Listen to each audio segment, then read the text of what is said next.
사무엘상 21장 1절에서 12절입니다. 오늘은 승리 후의 실패입니다. 승리 후의 실패.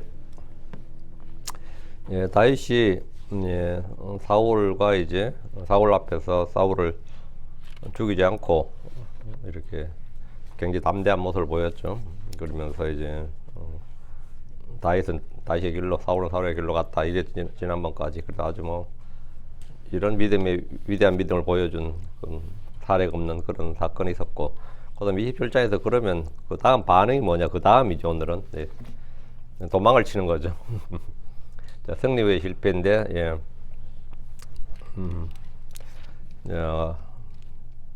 1절 말씀 같이 읽겠습니다. 다윗이 그의 마음속으로 이르기를, 이제 내가 언젠가는 사울의 손에 멸망하려다. 블레셋 사람들의 땅으로 빨리 도피하는 것보다 더 좋은 것이 내게 없으니 사울이 이스라엘을 온 지경에서 나를 찾다가 닿냐 말이라. 그리하여 내가 그의 손에서 도피하리라. 다윗이 마음속으로 하는 말이 좀 의외죠. 사울을 전혀 두려워하지 않고 오히려 꾸짖기도 하고 훈계도 하고 주의 말씀도 전하고 이렇게 했는 다윗이 그거 그냥 한 절 딱 넘어가니까 21절 딱 넘어가면서 완전 돌변했죠. 승리 후의 실패, 승리 후의 실패. 일어선 자가 넘어진다. 그런 거 있죠. 그런 겁니다. 잠깐 기도합시다.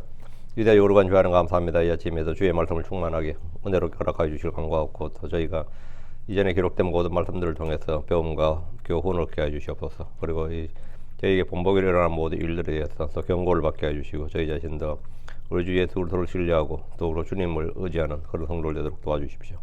저희 자신의 힘으로는 또 간혹 때로 은혜를 입고 승리하는 모습을 보이지만 또 그 이후로 더 실족하고 넘어지는 모습도 보입니다. 하나님 아버지 하나님, 저희가 이런 일들이 속에서 평생토록 반복되는 경향이 있습니다. 사랑하는 아버지 하나님께서 은혜를 베풀어 주셔서 저희가 계속해서 믿음의 진보를 이루고 성장을 이루도록 해주시옵소서. 그리고 주의 길을 따라 걷도록 하시고 저희가 넘어지지 않도록 미끄러지지 않도록 도우시려 하며, 저희 발을 꼭 빠르게 세워주시길 원하오며, 믿음에 달려갈 길을 표대를 향해서 계속해서 달려가도록 하시고, 또 저희가 주님 만날 때까지 저희가 이 길을 저희 주어진 이 길을 또 마칠 수 있도록 해주시옵소서.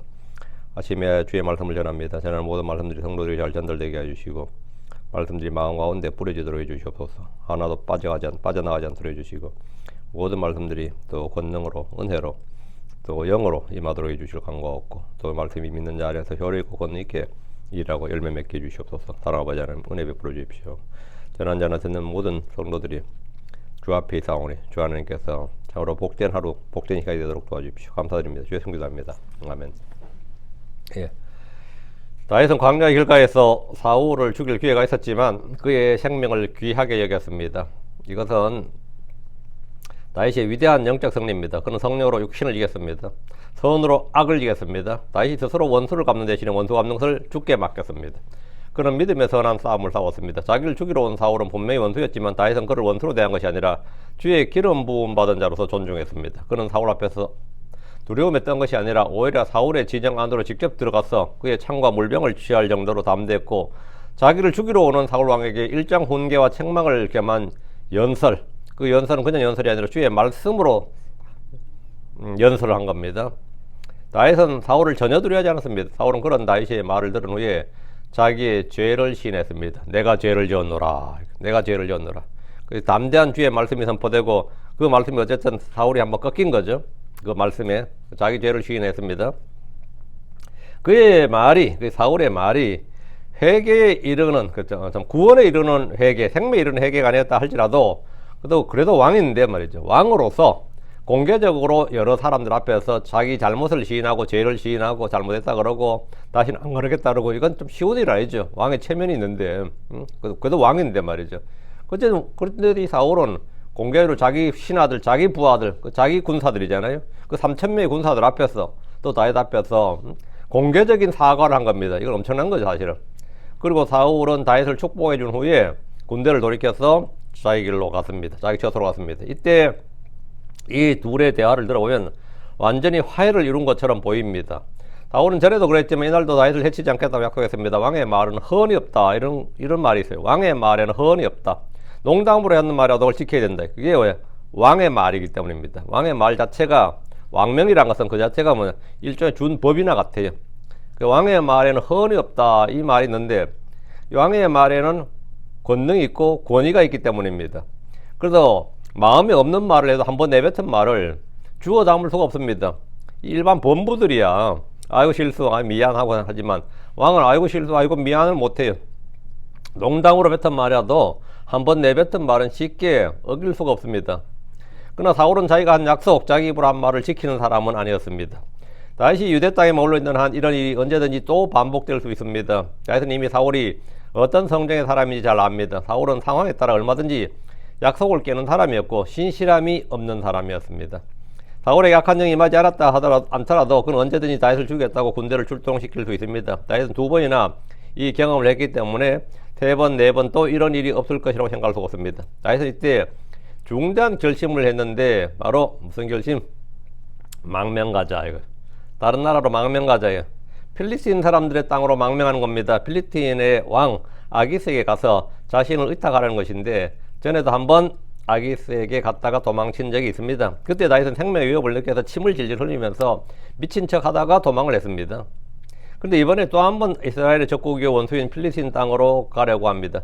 다윗이 일단 망명을 떠나버리면 사울 왕은 더 이상 다윗을 찾는데 전혀 신경 쓸 필요도 없고 국정에만 전념할 수 있습니다. 그래서 사울을 돕는 길이기도 합니다. 다윗도 일단 망명에 성공하기만 하면 사울 왕을 신경 쓸 필요가 없습니다. 서로에게 좋은 일이죠. 자, 본문 보겠습니다. 그리고 다윗이 그의 마음속으로 말하였더라. 이제 내가 언젠가는 사울의 손에 멸망하리라. 이건 다윗의 두려움, 염려죠. 요거는 육신적 생각입니다. 요거는 믿음에서 난 생각이 아니고 하나님 생각이 아니에요.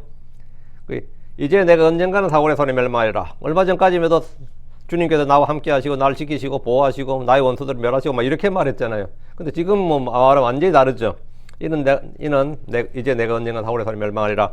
필리스틴 사람들의 땅으로 신속하게 도피하는 것보다 내게 더 좋은 것이 없도다. 또 사울이 이스라엘 온 지경에서 나를 더 찾다가 나로 인해 절망하리니 그리하여 내가 그의 손에서 도피하리라. 다윗이 그의 마음속으로 말했다는 것은 결심했다, 결정했다 하는 겁니다. 우리는 입으로 말하지 않아도 마음속으로 생각하고 상상할 수 있고 또 결정할 수 있습니다. 마음속으로 말하는 것 이건 흔한 일이죠. 우리는 다른 사람이 마음속에 무슨 생각을 하는지 무슨 말을 하는지 알 수 없습니다. 그러나 주님은 우리 생각과 상상을 다 아십니다. 우리가 마음속으로 말한 것을 주님은 다 들으십니다. 다윗이 마음속으로 한 말이 성경에 기록되어 있는 것은 주께서 그가 한 말을 다 들으셨기 때문입니다. 다윗이 뭐라고 했습니까? 이제 내가 언젠가는 사울의 손에 멸망하리라. 그 사람이 꼭 입으로 말하지 않아도 마음속으로 말해도 그것도 말이에요. 이제 내가 언젠가는 사울의 손에 멸망하리라. 그는 사울 앞에서 두려움이 없는 모습을 보여주었습니다. 하나님께서 자신을 지키시고 보호하신다는 사실을 믿었고 선포했습니다. 그런데 이게 뭔 일입니까? 밖으로는 그렇게 말했고 그 순간은 그렇게 했어요. 그렇게 행동도 했지만 또 억울은 지금 그 일이 다 끝난 후에 사울이 막상 떠나고 나서 뭐가 임한 겁니까? 일이 다 끝난 후에 두려움이 임한 거예요. 일이 다 끝난 사울이 지금 오고 있는 게 아니라 사울이 지금 떠났는데 떠나고 나서는 아까 내가 제정신이 아니었구나 싶고 아까 난 뭔 정신으로 그렇게 했을까 싶고 오히려 떠나고 나서 지금 두려움을 갖고 있는 겁니다. 두려움이 떨고 있습니다. 이게 사람입니다. 믿음으로 성도들이 성경 구절을 읊어댑니다. 그러나 속으로는 두려움에 떨거나 의심하는 경우가 있습니다. 이제 내가 언젠가는 사울의 손에 멸망하리라. 이러다가 이게 한두 번이지 이러다 결국에 죽는 거 아닌가 이거죠. 이것은 영적 승리 뒤에 오는 패배입니다. 선줄로 생각했다가 넘어지는 경우입니다. 성공 뒤에 오는 실패입니다. 성도들이 믿음으로 충만하여 큰 승리를 한 후에 실족하거나 실패하는 경우가 있습니다. 가장 대표적인 경우가 여호수아입니다. 그는 여리고를 무너뜨리는 큰 승리를 체험한 후에 작은 아이성을 정복하는 데 실패했습니다. 가나안 정복 전쟁 때는 연전연승을 하다가 기브아의 거주민들에게 쏘갔습니다.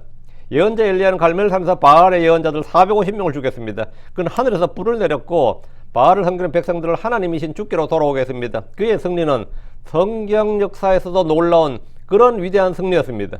또한 그는 그곳에서 기도해서 3년 반 동안이나 비는 곳하고 이슬도 없었던 그 땅에 그냥 비를 내렸어요. 가뭄이 바싹 말랐던 그 땅에 비를 내리게 했습니다. 모세 이후에 성경에 이런 권능을 가진 예언자가 다시 없을 정도였습니다. 모세 이후로 최고의 이적과 표적 기적을 일으킨 그런 예언자가 엘리야입니다. 그런 그가 예스레엘로 달려갔지만 들려오는 것은 왕비 세벨이 반드시 그를 죽이겠다. 내가 엘리야를 죽이지 않으면 나의 신이 나를 벌하기를 원한다. 뭐 이런 정도. 완전 맹세로, 저주의 맹세로 맹세를 하니까 엘리야가 예스레엘 도착해서 참 전부 다 웰컴 투 엘리야 할 줄 알았는데 예스레엘 도착했다. 엘리야가 뭐 멍찐 거죠. 그를 죽일 것이라는 위협이 딱 그 소식이 들렸습니다. 그날 그는 브엘세바로 도망을 쳐서 광야의 로뎀나무 아래서 뭐 했습니까? 나를 죽여주소서 하면서 죽기를 구했습니다. 위대한 영적 전사로서 승리자였던 그가 졸지에 도망을 치는 도망자고 패잔병이 되어버린 겁니다. 베드로도 마찬가지입니다. 그는 주 예수님으로부터 바요나 시몬아 내가 복이 있도다 이런 칭찬을 들었습니다. 이 때문에 너 뭐 우쭐쭈지 뭐 우쭐하지요. 응? 바요나 시몬아 내가 복이 있도다 그러잖아요. 그런 그가 곧바로 너는 내 뒤로 물러가라 사탄아 너는 내게 실족거리니라 이는 내가 하나에서 난 일들의 마음을 두지 아니하고 사람들에서 난 일들을 마음에 두기 때문이니라 이렇게 책망을 열었습니다. 이곳 미국의 크리스천들에게 있는 명언 중에 하나가 은혜 뒤에 시험이 온다. 마귀도 함께 온다. 하나님께 가까이 다가갈수록 마귀도 가까이 다가온다. 이런 말이 있습니다. 내가 하나님께 가까이 가면 갈수록 마귀도 그만큼 내게 가까이 다가온다는 겁니다. 히스기야는 믿음으로 아시리아 군대에 항복하지 않았고 주님은 주의 천사를 보내서 그 밤에 큰 승리를 주셨습니다. 그러나 그 큰 승리 후에 그의 마음은 높아졌고 은혜대로 보답하지 않았습니다. 그는 큰 은혜의 승리를 맛본 후에 확실히 넘어졌습니다. 확실히 넘어졌습니다. 이런 예는 성경에 매우 많이 나오는 일입니다. 다윗도 그 중에 하나였습니다. 선으로 악을 이기고 성령을 따름으로 육신을 이긴 다윗이 지금 속으로 이제 내가 언젠가는 사울의 손에 멸망하리라 하면서 두려워하고 있습니다. 좀 전까지만 해도 어땠어요? 사람에서 난 일이면 그 사람이 저주받는다 그러고 하나님에서 난 일이면 뭐 내가 죽겠지만 그렇지 않고는 그럴 일 없다 이렇게 당당했던 사람이에요. 왕의 군대가 있는 진영 안에 여유롭게 걸어 들어가서 왕의 창과 물병을 취해서 나오는 그의 담대함, 용기, 힘이 어느덧 다 사라져 버렸습니다. 다윗은 결국 내가 필리스틴 사람들의 땅으로 신속하게 도피하는 것보다 내게 더 좋은 것이 없도다. 이것은 그가 마음속으로 한 말이고 결심입니다. 그는 유다를 떠나 적국이었던 필리스틴 사람들의 땅으로 신속하게 도피하기로 했습니다. 이건 마치 말이죠. 한국 사람이 지금 남한에 있는 사람들이 좀 일 터지면 어디로 도망가는 게 제일 안전해요? 미국 가도 안전하지 않아. 범죄 인도 협정이 있네. 일본 가도 안전하지 않아. 중국 가도 뭐 안전하지 않아. 제일 안전한 데가 어디? 북한이에요. 북한 가는 겁니다. 북한 사람도 마찬가지죠. 북한도 간혹 근데 남한 넘어오는데 저게 적은 동지란 말이 있습니다. 제일 좋은 게 이 북에서 남한도 넘어오는 거예요. 북에서 남한으로 넘어오면 뭐 따로 비자 신청할 필요가 없습니다. 왜? 한국 헌법상 뭐죠? 북한은 한국이에요. 그냥 바로 그 자리에서 뭐가 나오죠? 국정원에 있는 동안 바로 주민등록증이 나와요. 그냥 왜? 그 사람 본래 한국 사람이에요. 그래서 지금까지 서류 미비자야. 그냥 넘어갈 때는. 그래서 그냥 그대로 주민등록증이 바로 나옵니다. 비자라는 게 필요가 없어요. 북한 사람이 올 때는. 비자도 필요 없고 여권도 다 필요 없어. 그냥 바로 주민등록증이 나오고 보름 만에 여권이 같이 나와요. 그 국정원 나설 때 하나 나올 때는 주민등록증과 패스포트를 같이 갖고 와요. 같이 들고 나와. 그 여행도 이제 자유로운 거예요. 뭐 몇 달이다 여행도 아닙니다. 그날보다 바로 외국 나갈 수 있어요. 그게 제일 좋은 거죠. 반면에 한국 사람이 북한 뭐 어떨 것 같아요? 똑같아요. 바로 국민증이 나와요. 왜? 북한 입장에서 나오는 뭐죠? 자기 나라잖아요. 자기 시민이라고. 응? 지금 그런 건데 어쨌든 간에 이 이스라엘과 필리스틴의 관계는 사실 남북 관계보다 더한 거지. 그 당시에 필리스틴의 가드 왕과 사울은 40년 동안 싸운 원수였습니다. 40년 동안 싸운 원수였다고. 다윗이 사울에게 핍박을 받고 있고 사울이 다윗을 죽이려 한다는 사실은 필리스틴 사람들이 다 아는 이야기입니다. 그런 다윗이 사울을 피해 망명을 신청하면 필리스틴의 입장에서는 환영을 할 일입니다. 이건 북한의 뭐 인민군 대장군이 뭡니까? 뭐 지금 남한으로 귀환한 거나 똑같은 거예요. 이건 엄청난 거죠. 적의 장수가 투항했다는 거지. 고위 정치인이 망명했다. 언제나 환영입니다. 이 고당 전쟁할 때 그렇죠. 도저히 당나라가 고구려를 칠 때마다 못 이겨서 당태종도 고구려는 치지 말라고 그랬어요. 위원회. 근데 고구려 망한 거예요. 왜? 고구려의 대망리지 아들이 망명을 했어요. 고구려 대망리지 아들이 한마디로 말하면 최고 장수가 당나라에 망명을 한 거야. 그 연남생인가? 하여튼 뭐 그게 당나라 입장에서 딱 망명했다는 말을, 망명타진의 의사가 딱 왔을 때, 아, 고걸 끝났다고 하는 거예요. 그것도 그냥 뭐, 일개 장수가 망명을 해도, 아, 고글에 문제가 많구나 알겠는데, 그 정도가 아니라, 대망리지 영계소문의 아들이 지금 망명했다는 거예요. 자기 나라로. 게임 끝난 거지, 뭐. 그걸 바로 쳐들어서 이겼죠. 걔를 선봉에 내세워서, 고글의 성문 그냥 싸우지도 않고 성문 다 열었습니다. 윤남생이가 제일 앞에 나서는데 뭐 성문 누가 안 열어? 다 열지. 그래서 싸우지도 않고 그냥 다 열었지. 뭐. 고위 정치인이 이렇게 망명했다. 이 다윗의 위치가 어느 정도냐면 바로 그런 대장군 위치죠. 사울의 뭡니까? 사울왕의 사위잖아. 사울왕의 사위인데다가 대장군이야. 완전 웰컴이죠. 이는 선전전에서 활용할 수 있습니다. 북한의 고위 외교관이나 정치인이 남한으로 넘어오면 대대적으로 선전한 것도 적의 사기를 무너뜨릴 수 있고 우리가 우월하다고 자랑할 수 있기 때문입니다. 다윗은 모압으로 도망하는 것보다 필리핀으로 택한 것이 일단 이곳 유대 땅에 가깝기 때문입니다. 가장 가깝고 또 가장 뭡니까? 적대국이고. 다윗이 망명을 결심한 이유는 사울과의 충돌을 피하려는 겁니다. 또 사울이 이스라엘 온 지경의 나를 더 찾다가 나로 인해 절망하리니 그리하여 내가 그의 손에서 도피하리라. 근데 다윗은 사울과 더 이상 충돌한 자체를 원치 않았습니다. 그는 사울이 던진 창에 2번 죽임을 당할 뻔했습니다. 한 번은 그의 집이 포위를 당했습니다. 그는 2번이나 사울이 직접 군대를 3,000명씩 군대를 끌고 온 그 군대에 죽을 뻔했습니다. 2번. 이게 지금 몇 번째 벌써. 이렇게 계속 도망다니며 부딪히는 것보다 아예 이웃 나라로 망명을 해서 더 이상 왕과 충돌하지 않으려 한 겁니다. 이것은 정치인들이 주로 택하는 방법입니다. 이번 여론 시리아 대통령 보셨죠? 시리아 대통령이 야밤에 도주를 했거든요. 근데 자기하고 자기 부인, 자기 아들 요렇게 해가지고 러시아로 도주를 해버렸거든요. 도주를 해버렸어. 뭐 황당한 거죠. 그래서 러시아로 그냥 도망가 버린 거예요. 그러면 뭐 끝나는 거지. 지금 다윗이 지금 꼭꼭거려요. 근데 다윗은 자기 가족만 살짝 데려간 게 아니라 600명의 자기 부하를 데리고 가는 거야. 이게 참 난감한 부분이죠. 근데 더 이상 충돌을 안 하는데 이는 정치인들이 주로 택하는 망명입니다. 이것은 상대에 대한 배려이기도 합니다. 자, 2절. 그리고 다윗이 일어났더라. 이에 그가 자기와 함께 있는 남자들 600명과 함께 가드 왕이요 마옥의 아들인 아기스에게로 건너갔더라. 다윗은 망명을 결정했습니다. 그리고 다윗이 일어났더라 하죠. 그리고 다윗이 일어났더라 이게 뭐예요? 그의 마음이 결정되었고 행로로 옮길 때 쓰는 표현이죠. 일어났더라 이 말이에요.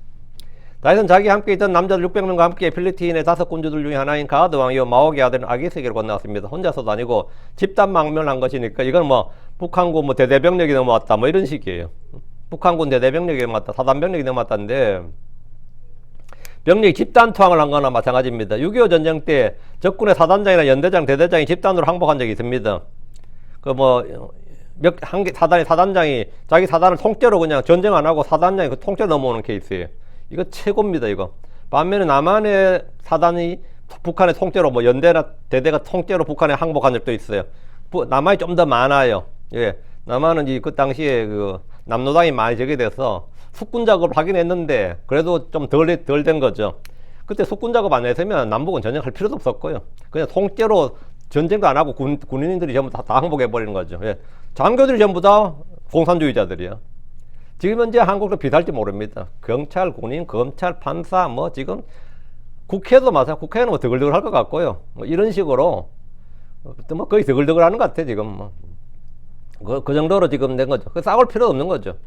근데 그때 이제 숙군 작업 어느 정도 끝나고 이제 전쟁이 났기에 그나마 다행이었던 거죠. 반면에 뭐 북한에도 마찬가지로 한국에 저게 있었던 겁니다. 왜? 초기에 그 북한군 조직했던 사람들이 한국에서 보낸 사람들이었어요, 처음에. 그래가지고 집단 사단장이 뭐 사단이 그냥 몇 개 사단이 그냥 전쟁 안 하고 항복한 게 있는데 필리핀의 입장에서 다윗이 600명의 군사와 함께 망명을 타진했다면 환영해요, 환영하지 않아? 집단 이건 완전히 뭐 만세 부르는 일이죠. 환영하지 않을 수가 없는 겁니다. 이 일이 유대인들이 알려지면 다윗은 배신자요 역적으로 몰릴 겁니다. 다윗이 600명 데리고 필리핀에 항복했다네. 이러면 어떨 것 같아요? 도망갔다네, 망명했다네. 그러면 이제 다윗의 정치적 생명은 이스라엘에선 끝난 거예요. 이건 도저히 아무리 내가 다윗을 잘 보려고 해도 이스라엘 사람 주민 입장에서는, 백성 입장에서는 이건 용납할 수가 없는 일이지. 응? 이건 용납할 수가 없는 일이에요. 그러니까 이 일이 유대인들이 알려지면 다윗은 배신자고 역적이고 더 이상 이제 이스라엘 땅에서 발붙일 수 없는 거죠. 그럼 정치적 생명 끝난 겁니다. 그럼에도 그는 필리핀으로 건너갔습니다. 국경을 넘는 순간 그는 이스라엘의 적이 되고 맙니다. 다울은 이 사실을 잘 이용하면 힘들이지 않고 다윗의 명성과 인기를 끝장낼 수가 있고 차기 왕은 무슨 이제 그는 끝났어 이래 되는 거죠. 이스라엘 왕의 사이고 장군이었던 다윗이 적국의 필리핀 왕에게 갔다는 것은 유대인들에게는 충격 그 자체인 뉴스입니다. 이건 충격 그 자체야. 야, 다윗이 필리핀 갔다고? 이건 뭐 다윗을 존경했던 사람, 다윗을 사랑했던 사람들에게는 얼마나 청천벽력이야. 아무리 그래도 그렇지. 그게 말이 되냐. 필리핀에 어떻게 가냐고. 필리핀에. 그 모압에 갔다면 그나마 뭐 이해가 되는데 웬 필리핀? 뭐 이런 거죠. 응? 사울은 이 일로 더 이상 이스라엘 왕이 될 수 없을 것이라고, 다윗이 더 이상 이스라엘 왕이 될 수 없을 것이라고 생각했을 겁니다. 3절. 그리고 다윗이 가드에서 아기스와 함께 거하였으니 그의 집안 사람들 모두와 심지어 다윗의 두 아내인 예스레엘 여인 아히노암과 나발 아내 갈멜 여인 아비가일과 함께 거하였더라. 가족들로 다 데려간 겁니다. 필리핀은 5부족의 연맹체로 연방국가입니다. 가자, 아스돗, 아스글론, 가드, 에그론 이렇게 5 지역에 각기 왕이 있습니다. 이 중에 가드의 왕인 아기스에게 간 것은 이 지역이 이스라엘과 가장 이제 전쟁이 많은 지역인데다가 그가 다윗에게 가장 우호적이었기 때문입니다. 다윗은 자기 부하들 외에 그의 집안 사람들 모두 심지어 두 아내인 예스레엘 여인과 여인 아히노암과 갈멜 여인 아비가일도 함께 그곳에 머물렀습니다. 이것은 그가 이곳에 장기간 머물 예정이었음을 보여줍니다. 다윗의 가족은 사실 볼모이기도 합니다. 유사시에 다윗이 반역을 하거나 도망하려 할 때 그의 가족들을 잡아둘 수 있기 때문입니다. 가족을 데려오지 않으면 그의 망명은 의심받을 수 있습니다. 가족을 핑계로 언제든지 떠날 수 있기 때문입니다. 다윗이 온 가족과 함께 필리핀의 가드에 간다는 소식은 이스라엘 사람들에게 다윗의 망명은 마치 뭐 우리나라 육군참모총장이 북한이나 중국으로 망명했다는 말보다 좀 더 충격적일 겁니다. 민족의 영웅이 하루아침에 반역자가 될 수 있는 겁니다. 민족의 영웅에서 반역자가 될 수 있는 거죠. 4절. 그리고 사울이 다윗이 가드로 도망한 것을 들었더라. 이에 그가 더 이상 그를 찾지 아니하였더라. 사울의 입장에서 뭡니까? 이제 다윗은 끝났어지. 이제 그놈이 제발로 자기 목숨을 끊는구나 이래 되는 거죠. 사울은 다윗이 가드로 도망한 걸 들었어요. 사울의 입장에서는 참으로 다행스러운 일입니다. 가장 강력한 정적이자 혼자 힘으로 처리할 수 없었던 다윗이 스스로 적국으로 갔습니다. 만일 다윗이 적국의 편에서 이스라엘을 대적해 싸운다면 그의 정치 인생뿐만 아니라 모든 게 다 끝나버린 겁니다. 그는 민족의 원수고 반역자로 몰려옵니다. 그렇다고 이스라엘 필리핀 전쟁에서 이스라엘을 위해 싸운다면 그는 필리핀 군대에게 죽임을 당할 겁니다. 그렇죠? 다윗은 이제 양쪽에 다 이스라엘을 위해 싸우면 저쪽에서는 적이 되는 거고, 반면에 이스라엘 대적해 싸우면 이건 뭐 영원히 이스라엘은 더 이상 발붙일 수 없는 거고. 사울 왕의 입장에서 다윗의 망명 기쁜 소식입니다. 이제 그는 더 이상 다윗에게 신경 쓰지 않아도 됩니다. 이에 그가 더 이상 그를 찾지 아니하였더라. 이 말은 뭐죠? 신경을 끊었더라. 이 말이. 이제 찾을 필요 없는 거죠. 다윗은 사울의 손에서 떠났습니다. 사울이 굳이 그를 죽이려 한다면 계속해서 세작을 보내서 그를 감시하고 필리핀으로 암살조를 보내야 됩니다. 뒤끝 장렬이면 말이죠. 네가 거기 간다고 내가 안 죽일 줄 아냐 하면서 김옥균이 죽였던 민비처럼 말이죠. 명성황후라 그러나?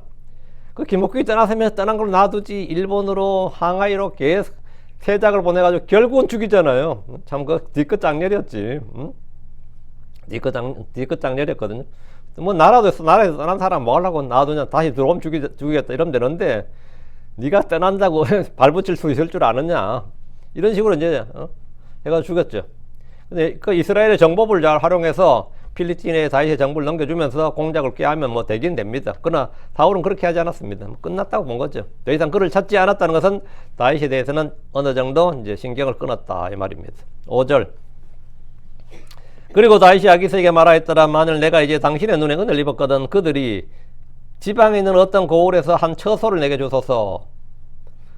이것은 내가 거기 가랴함이니이다. 당신의 종이 어찌하여 당신과 함께 왕의 도시에 거하리까. 다윗은 아기스에게 흥미로운 요청을 했습니다. 자기가 거할 수 있는 지역의 한 도시를 달라는 거예요. 요셉이 아버지와 형제들 불러온 후에 파라오에게 고센 땅에 거할 수 있도록 해달라는 요구가 비답니다. 만일 내가 이제 당신의 눈에 은혜를 입었거든 그들이 지방에 있는 어떤 고을에 한 처소를 내게 줘서 이것은 내가 거기에 거하려 함이니이다. 이건 조금 무리한 요구로 보입니다.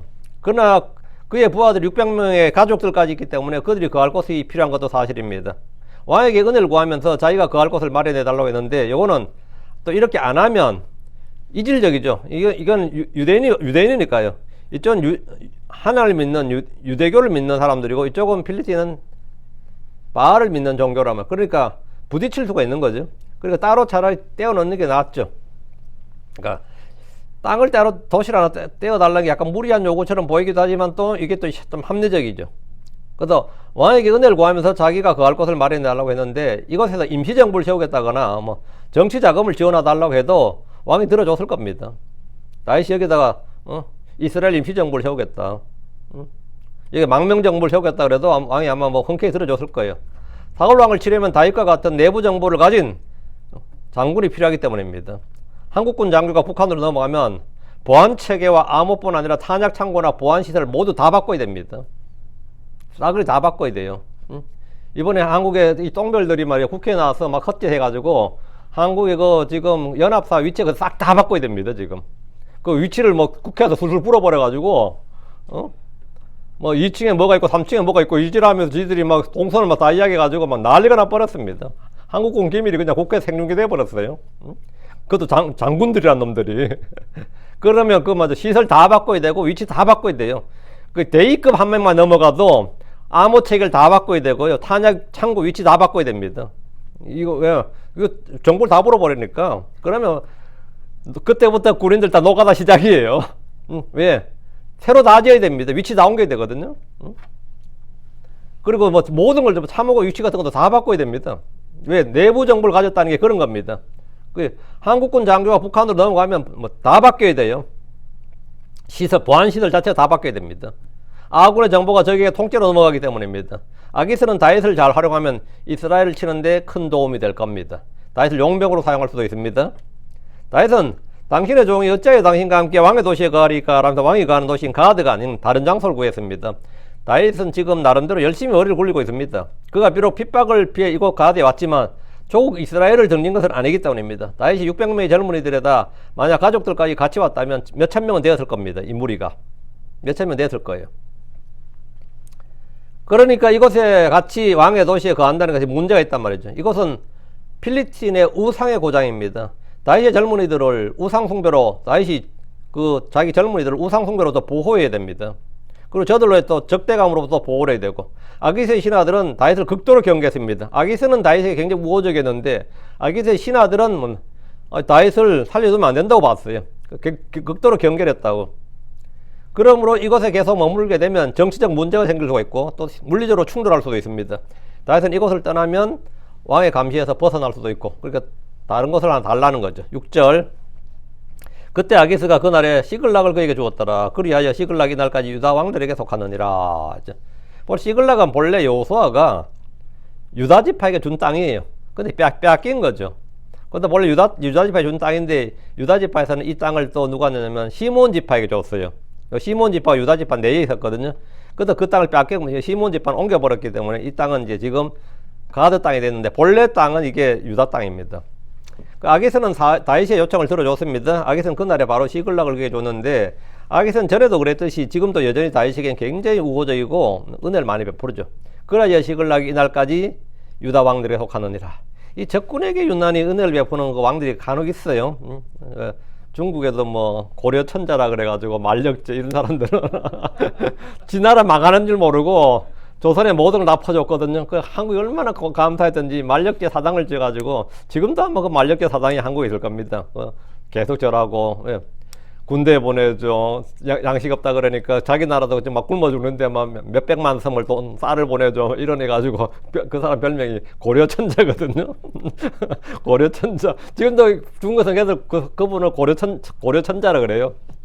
저 사람은 중국의 황제가 아니라고 조선의 황제였다 뭐 그런 표현인데 별명이 고려천자예요. 유난히 우호적이지. 특이하게도 유난히 그 우호적인 그런 사람이 있습니다. 적군에게 우호적인 사람. 이제 이게 아기스가 전형적으로 유난히 다윗에게 우호적이었어요. 다윗에게 시글락은 가나안 정복 후에 유다 지파에게 주어진 땅인데 유다 지파는 그 후 시몬 지파에게로 이제 넘어간 거고, 그러나 이 도시를 필리스틴에게 뺏겨버렸습니다. 아기스는 다윗을 이곳에 가도록 함으로써 국경이죠. 변경을 방어하는 일을 하도록 했습니다. 시글락이 유다 왕들에게 속한다는 것은 다윗이 지금 이곳에 거하지만 훗날 왕이 되었을 때 이 지역을 모두 정복해서 유다 땅으로 회복했기 때문입니다. 이날까지란 말은 이 책을 쓴 시기를 말하는데 유다 왕이란 말을 통해서 남북 왕국이 갈라진 이후임을 암시합니다. 7절. 그리고 다윗이 필리스틴 사람들의 지방에 거주했던 시간이 만 1년 4개월이었더라. 1년 4개월. 예. 다윗이 필리스틴에 거주했던 기간이 이제 1년 4개월이면 16개월인가요? 1년 4개월. 1년이 약간 더 넘도록 이곳에 거주했습니다. 그럼 이곳에 생활을 마친 후에 헤브론으로 가서 유다 왕이 됩니다. 헤브론 이제 그때 유다 지파에서 이제 유다 지파에 있을 때는 헤브론이 유다 지파의 수도가 되는 거죠. 다음에 예루살렘으로 옮기는 거니까요. 그러니까 7년 정도, 7년 반 정도 헤브론에 있다가 예루살렘으로 옮긴 거죠.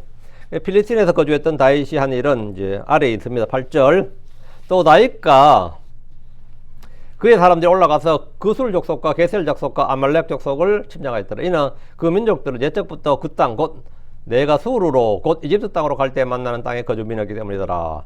다윗은 필리스틴에 거하면서 먹고 논 것이 아닙니다. 사울 왕이 죽길 기다린 것도 아니고 다윗은 그곳에서 그술 족속, 게셀 족속, 아말렉 족속을 침략했습니다. 600명의 군대를 가진 다윗이 필리스틴을 지켜준 것이 아니라 주변 족속들을 치기 시작한 겁니다. 다윗은 남의 땅에서 망명생활을 하는 처지인데 그곳에서 이스라엘 위해 전쟁을 수행했습니다. 이들은 남쪽 지역에 살던 유다지파와 자주 분쟁을 벌였던 족속들입니다. 그래 이때 이 유다지파 땅에서 자꾸 분쟁을 벌이니까 지금 저 위에 베냐민 지파 땅에 지금 거하고 있는 사울 왕이 그렇게 신경을 안 쓰는 거죠. 변경 지역이라니까. 그러니까 다윗이 지금 여기서 지금 일을 좀 하고 있었던 겁니다. 다윗은 남의 땅에서 망명생활하는 처지인데 그곳에서 이스라엘 위해 전쟁을 하는 거예요. 그 다윗은 필리스틴의 가드 왕 아기스가 준 시글락에 가면서 그곳에 있는 몇몇 족속을 공격했습니다. 이것은 국가적인 전면전이 아니고 그 지역에 일어난 소규모 국지전 같은 겁니다. 그 해적이나 산적들을 소탕하는 수준 정도의 전쟁, 뭐 그 정도로 생각합니다. 해적이나 산적들. 그 이제 우리가 왜구라 그러죠. 왜나라니까 일본 그때 왜나라 그래서 왜나라가 이제 우리나라 침략한 걸 왜구라 그래요. 그럼 신라가 일본을 침략하면 그걸 신라구라 그럽니다. 여러분이 신라구가 어디 있었을 것 같아요? 신라구가 많았습니다. 이 신라가 뭐 나라 망하고 할 때는 신라구로 해서 일본도 많이 쳤고요, 당나라도 쳤고 뭐 이래가지고 그쪽에 아예 도시를 만들기도 하고 막 그랬었습니다. 뭐 해적은 그 외놈들만 있었던 게 아니에요. 근데 신라구는 좀 많이 컸던 것 같아. 역사적으로 보면 그냥 소규모 그 군사 정도가 아니라 이거는 중앙정부에서 밀어주지 않으면 안 될 정도의 군사력을 가졌다 뭐 이런 것도 있어요. 근데 그거는 어디나 마찬가지겠죠. 근데 이 지금 다윗이 하는 전쟁이 그런 식의 전쟁이었어요. 그술 족속, 아말렉 족속을 막 치는 거예요. 본문에 그들이 거주했던 지역이 나오는데 옛적부터 그 땅 곧 수르 곧 이집트 땅으로 갈 때 만나는 땅의 거주민들이었는데 이들은 남쪽 유다 지방을 괴롭혔던 거주민들입니다. 다윗은 이 기회에 이곳에 거하면서 이들을 싹 한번 정리할 생각이었던 겁니다. 9절. 이에 다윗이 그 땅을 쳤으며 또 남자 여자를 살려두지 아니하였고 양들과 소들과 나귀들과 낙타들과 의복들을 빼앗아 돌아와서 아기세에 갔더라 하는데 다윗이 그 땅을 치면서 남자나 여자나 살려두지 않았다 그러죠. 다윗의 본격적인 정복전쟁입니다. 지금까지 그는 사울을 피해 다니느라 이곳저곳에 거했지만 필리스틴의 시글락에 가면서 그는 용사로서의 진가를 드러냈습니다. 그는 정복하고자 하는 곳의 주민들을 전멸시켜버렸고 전리품을 챙겨서 가드왕 아기스에게로 갔습니다. 이것은 아기스에게 환심을 사야하기 때문입니다. 다윗은 자기를 받아준 왕에게 믿음을 줘야 됐습니다. 그가 이곳에서 반정부 활동을 하거나 적으로 돌변할 가능성이 있다는 의심을 사면 안 됩니다. 다윗은 철저히 이스라엘의 원수처럼 행동해야 했습니다. 그래서 그는 양들과 소들과 나귀들과 낙타들과 의복들을 빼앗아서 아기스에게 가서 전리품을 바치는 거예요. 그럼 받는 사람 기분이 어떨 것 같아요? 좋죠. 10절. 이 아기스가 말하였더라. 너희가 오늘은 어디로 길을 내었느냐? 이에 다윗이 말하였더라. 유다의 남쪽을 쳤고 여라무엘의 족속을 남쪽을 쳤고 겐 족속의 남쪽을 쳤나이다. 거짓말 좀 친 거죠. 지금 어딜 쳤다는 거야? 유다의 남쪽을 쳤다잖아. 그럼 다윗이 유대인인데 유다의 남쪽을 쳤으면 이제 뭐가 된 거죠? 유대인하고는 원수가 되는 거죠. 그러니까 아기스 입장에서는 이제 완전히 우리 편이 됐구나 이래 되는 거죠. 아기스는 다윗이 가져온 노량물을 보고 그가 이날 어디를 공격했는지 누굴 멸했는지 물었습니다. 군대를 움직이는 일은 왕의 허락이 없으면 반란이나 마찬가지입니다. 왕의 허락 없이 군대를 움직였다. 이건 왕조국가에서는 있을 수 없는 일이에요, 사실. 그러나 다윗은 용명의 우두머리처럼 독자적으로 군대를 가지고 전쟁을 하고 있었으니 왕이 이렇게 묻는 건 당연한 일입니다. 그러나 다윗의 전쟁은 국가 간의 전면적인 전쟁이라기보다는 산적이나 마적과 같이 약탈을 목적으로 하는 전쟁이라 볼 수 있는 그런 겁니다. 다윗은 아기스에게 거짓말을 했습니다. 유다의 남쪽을 쳤고 여라무엘 족속의 남쪽을 쳤고 겐 족속의 남쪽을 쳤나이다. 다윗은 그술 족속, 게셀 족속, 아말렉 족속을 쳤는데 왕에게는 유다와 여라무엘, 겐 족속의 남쪽을 쳤다 이렇게 말했습니다. 이 셋은 유다와 동맹관계를 형성하고 있었고 아기스에겐 적이었기 때문입니다. 아기스 듣기 좋은 말만 다 하는 거죠. 그 아기스 입장에서는 오 그렇게 했어 잘했네 이거죠. 그 다윗이 이렇게 말한 것은 이제 이걸 육신의 지혜라 그럽니다. 이건 육신의 지혜죠. 응? 딱 상대방 비위 맞춰가면서 이렇게 하는 건 뭐 세상 사람도 잘하지. 전형적인 이제 육신의 지혜입니다. 다윗이 시글락에 정착한 것은 하나님의 계시를 받은 것이 아니었습니다. 그건 이전에 그랬던 것처럼 죽게 물어야 했지만 사울이 두려워서 내린 결정이었습니다. 이번 전쟁 역시 그가 독자적으로 수행한 전쟁으로 육신의 지혜에 따른 겁니다. 이방 땅에 살던 동안 다윗의 영적 상태는 매우 메말랐습니다. 시편이 150편이 되는데 시글락에 머물면서 지은 시는 단 하나도 없다는 사실을 보면 쉽게 알 수 있습니다. 예, 이때가 다윗의 영적 상태는 제일 엉망이었던 겁니다. 대신 이제 육신이 왕성했던 시기였지. 11절. 그래도 뭐 1년 4개월 건 잘 살았지 뭐. 그래도 뭐 사는 건 잘 살았어요. 그리고 다윗이 가드의 소식을 전할 남자도 여자도 살려두지 아니하였으니 이는 그들이 우리에 관하여 말하기를 다윗이 같이 행하였고 그가 필리스틴 사람들의 지방에 가는 동안 그의 모든 일은 항상 이러하리라고 전하지 못하게 하려 함이더라. 자기에 관한 소식이 왕에게 전해지지 않도록 뭐 한 거죠? 차단해야 되는데 다 죽여버린 거예요. 이건 살인멸구라 그러죠. 사람을 죽여서 입을 멸한다 그래요. 살인멸구를 했다 이 말입니다. 다윗은 그술 족속, 게셀 족속, 아말렉 족속을 치면서 거기 사는 사람들을 전멸시켜버렸습니다. 아무리 전쟁이라도 이렇게 민간인을 다 죽이는 것이 용인될 수 있는가 이런 생각을 할 수 있습니다. 성경에서 진멸하라 이렇게 하면 사람 물론이고 가축들까지 다 죽입니다. 이것은 하나님의 심판입니다. 하나님의 심판은 외모를 존중하지 않습니다. 하나님의 심판은 외모를 존중함이 없습니다. 주의 역할은 성별을 존중하지 않습니다. 노소를 차별하지 않습니다. 부자와 가난자를 구분하지 않습니다. 어린애인데, 그건 여자인데, 그런 건 필요 없다고. 남녀노소, 성별, 지위, 고하를 막론하고, 그건 외모를 전혀 존중하지 않는다고요. 그 칼날, 심판의 칼날은 외모를 존중하지 않습니다. 우리가 볼 때는 이거 말이 되나 싶지만, 주님의 칼날은 직업이나 신분을 구별하지 않습니다. 하늘의 해와 비가 선한 자와 악한 자를 구분하지 않고 비추듯이, 하나님의 심판도 그렇습니다. 노아 용수는 방주에 탄 사람 외에 모두 다 죽였습니다. 소돔과 고모라에 내린 불은 그곳에 있던 사람들을 모두 남김없이 다 죽였습니다. 이거 임산부인데 그 소용없습니다. 사람의 외모를 존중하지 않습니다. 우리에게 다가오는 어떤 일도 다 마찬가지. 뭐 그런 사람한테도 그런 게 닥칩니까? 예, 외모를 존중하지 않습니다. 차별하지 않아요. 여리고 성이 무너질 때 라합과 그의 가족에는 모든 사람이 다 죽임을 당했습니다. 다 죽임을 당했어요. 출애굽의 밤에 어린 양의 피를 바르지 않았던 모든 집의 첫 태생은 다 죽었습니다. 주님은 외모를 구분하지 않습니다. 많이들이 구약 성경을 읽으면 하나님의 심판이 무섭다, 잔인하다 그럽니다. 하나님의 심판이라는 관점에서 보지 않고 인본주의적 관점에서 보기 때문입니다. 하나님의 심판의 관점은 뭡니까? 모든 사람은 다 죄인이고 죽어 마땅한 지옥에 떨어질 자일 뿐이다 말이죠. 그런 어린이도 그런 노인도 그런 여자도 그거는 하나님께서 전부 다 동일한. 하나님은 사람의 외모를 구분하지 않는다. 이거 하나 알면 여러분 모든 게 다 이해됩니다. 하나님은 사람의 외모를 구분하지 않는다. 성경은 모든 사람이 죄인이요 죄를 짓는 모든 사람에게 사망이 임하듯 모든 사람에게 주의 심판이 있다는 것을 보여줍니다. 죽음은 사람의 외모를 전혀 고려하지 않듯이 주의 심판도 사람의 외모를 전혀 존중하지 않습니다. 다윗은 한 명도 살려두지 않았습니다. 전에 사울은 모두 진멸하라고 명했음에도 아각을 살려두었고 취사 선택해서 좋은 것들을 남겨뒀습니다. 그 일로 사울왕은 하나님으로부터 버림받았습니다. 다윗은 누군가 살아서 필리스틴 지방에 사는 동안 다윗이 한 일을 말하지 못하도록 했습니다. 그래서 완전히 멸해버린 거죠.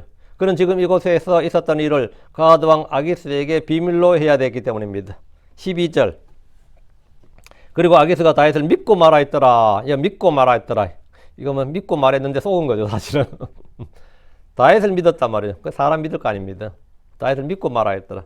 그가 자기 백성 이스라엘로 하여금 그를 철저히 혐오하게 하였도다. 그런즉 그가 영원토록 내 종이 되리라. 이제 다윗은 뭐 끝났네. 유다를 공격했고 유다의 동맹을 공격했으면 이제 더 이상 다윗은 유다 땅으로 돌아갈 일도 없고 유대인들에게 원수가 됐고 이제 내 종이 된다 이거야. 이제 이곳에 철저한 필리스틴 사람들이 된 거다 이 말이죠.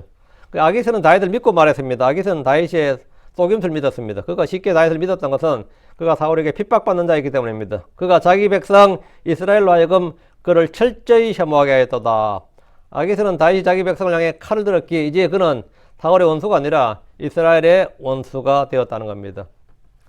이스라엘이 철저히 그를 혐오하게 했다는 것은 아기스의 입장에서는 너무나 좋은 일입니다. 그런즉 그가 영원토록 내 종이 되리라 이렇게 했는데, 물론 이거는 뭐 그 희망사항이지 절대 그렇게 되지 않았습니다. 사람이 사람 뜻대로 되는 거 아닙니다. 많이들이 나라 걱정하고 뭐 걱정하고 하는데 막 걱정해서 그래요. 그건 세상 일이라는 게 이 세상 일도 사람들 원하는 대로 돌아가지 않는다 그래요. 사람이 원하는 대로 바라는 대로 그렇게 세상 돌아가지 않는다. 걱정 안 해도 돼요. 사람 생각할 때는 나라가 이렇게 될 것 같고 저렇게 될 것 같고 그놈들 때문에 이렇게 되고 저렇게 될 것 같지만 그렇게 되지 않습니다. 세상이란 게 희한해가지고 그 하나님의 뜻 가운데서 또 기도하는 사람들이 이게 있어서 그렇게 돌아가지. 그렇게 뭐 음모를 꾸미고 깨를 내고 뭐 별짓 다 해도 그들의 생각대로 돌아가지 않아요. 그래서 참, 난 돌아보면 별의별 소리 다 해석이야 나중에 다 나오겠지만 우리는 알죠. 그들이 원하는 대로 돌아가지 않는다. 결코 사람들이 원하는 대로 바라는 대로 세상이 흘러가지 않는다는 겁니다. 하나님의 뜻 가운데 모든 일이 돌아갑니다. 예. 우리는 이제 그런 사실을 이제 확실히 아는데, 우리는 여기도 아기스가 다윗을 믿었다잖아요. 다윗을 왜 믿어? 다윗을 왜 믿어? 지금 속이고 있는데. 항상 의심하라. 다음 뭐하죠? 점검하라지.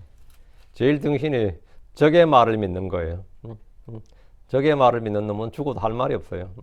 니제는 뭐냐? 당신 날 살려준다고 했지 않습니까? 이러니까 니제는 적의 말을 믿은 거다 이 말이죠. 적의 말을 믿는 놈만큼 등신이 어딨냐고. 우리도 마찬가지죠. 하나님과 그분의 말씀에는 믿을 게 없습니다. 누구를 믿어 누구를. 자기가 자기 육신 자기 마음도 믿어서는 안 되는데 누구를 믿어요. 오케이. 오늘은 승리 후의 실패. 다윗이 참으로 이 사울 앞에서 그렇게 위대한 믿음의 승리를 하고 믿음의 말은 할 대로 다 해놓고 팍 꼬꾸라져가지고 어쨌든 지금 적진으로 갔는데, 이것이 우리 인생의 모습 중에 하나입니다. 우리 인생의 모습 중에 하나. 그렇게 믿음 좋았던 분이 아이고 내가 안 믿기네. 근데 그게 사람이에요. 그게 사람이에요. 기도합시다. 위대하고 거룩한 하나님 감사합니다. 하나님께서 함께 하셔서 참으로 저희를 불쌍히 여겨주시고 은혜와 긍휼을 많이 베풀어 주실 간구합니다. 전능자 주 하나님, 저희 육신이 너무나 연약합니다. 풀과 같고 마른 풀과 같고 시드는 꽃과 같습니다. 아버지 하나님, 바람 앞에서 날리는 연기 같고 또 아버지는 빛이 임할 때 없어져 버리는 수증기와 같습니다. 전능자 주 하나님, 저희가 정말 아무것도 아니라는 사실을 주님 앞에 늘 고백합니다. 저희는 저희 믿을 것들이 아무것도 없습니다. 육신을 신뢰할 수 없고 육신의 지혜나 힘을 신뢰할 수가 없습니다. 우리는 우리의 마음을 신뢰할 수가 없습니다. 또 이 땅에 있는 사람들 아무도 신뢰할 것들이 없습니다. 주와 주의 말씀 외에 주님의 인자하심과 베푸시는 긍휼과 은혜를 기억할 뿐입니다. 전능하신 주 하나님, 저희로 하여금 더욱더 믿음을 강건하게 해주시고 주의 성령을 통해 말씀을 늘 마음속에 부어주시옵소서. 단단히 박힌 목과 같이 이 말씀이 마음에 거하게 해주시고 마음에서 빠져나가지 않도록 해주시옵소서. 믿음과 잘 결합하게 하시고 언제나 하나님을 신뢰함으로 말미암아 저희가 참으로 반석 위에 쓴 사람같이, 아버지는 반석 위에 지은 집과 같이 어떤 것에도 어떤 외부의 환경에서도 흔들리지 않게 해주시옵소서. 전능자 주 하나님, 저희가 늘 의를 추구하게 하시고 선한 것을 행하도록 도와주시옵소서. 주의 성령을 충만케 해주시고 저희가 육신을 따르지 않고 성령을 따르도록 해주실 간구하며 이 세상의 일에 관심을 두지 않고 또 아버지는 세상과 이 땅의 일들에 애정을 쏟지 않고 하늘과 하늘에 있는 일들, 하늘에 있는 것들에 마음을 두고 애정을 두게 해 주시옵소서. 곧 속히 오실 주 예수를 간절히 바라옵고 아버지 하나님, 저희를 이 악한 현 세상에서 악하고 음란한 세상에서 구출해 주시고 또 아버지 저희를 늘 승리하게 해주셔서 주님 만날 때 저희가 부끄러울 것이 일꾼으로 드러나게 해주실 간구합니다. 힘을 주십시오. 아버지 하나님께서 또 하늘에 속한 모든 영적인 복으로 복을 주시고 지혜를 넘치게 해주시려 합니다. 육신의 지혜가 아니라 정말 하나님의 지혜, 참 순수한 지혜를 저희 가운데 허락해 주십시오. 감사드립니다. 주의 성기도합니다. 아멘.